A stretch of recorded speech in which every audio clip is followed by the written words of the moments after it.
దేశాభివృద్ధి, దేశ భవిష్యత్ విద్యతోనే సాధ్యమని చెప్పిన గురువులను ఎప్పుడూ గౌరవించాలని కాకినాడ రూరల్ ఎంఈఓ నామా యేసుదాసు పదవి విరమణ కార్యక్రమంలో ఎమ్మెల్యే పంతం నానాజీ అన్నారు.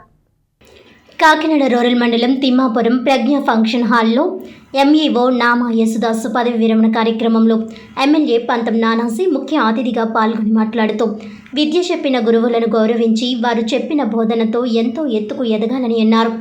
గొల్లప్రోలు మండలం తాడిపత్రి గ్రామానికి చెందిన నామా యేసుదాసు 42 సంవత్సరాల క్రితం సెకండ్ గ్రేడ్ టీచర్గా విధులు నిర్వహించి స్కూల్ అసిస్టెంట్గా ప్రధానోపాధ్యాయులుగా ప్రమోషన్ పొంది ఎంఆర్పి మరియు ప్రత్యేక అధికారిగా అనేక సేవలందించి కాకినాడ రూరల్ 2 ఎంఈఓగా పనిచేసి అందరి మన్ననలను పొందుకున్నారని అన్నారు. నామా యేసుదాసు శ్రీమతి ఝాన్సీ ఎంఆర్ఓగా విధులు నిర్వహిస్తున్నారని, వారికి గల 2 మగపిల్లలను ఇంజనీర్, డాక్టర్లుగా తీర్చిదిద్దారని తెలిపారు. ఈ సందర్భంగా దంపతులిరువురికి ఎమ్మెల్యే దుస్సాలువాలతో పూలదండలు వేసి ఘనంగా సత్కరించారు.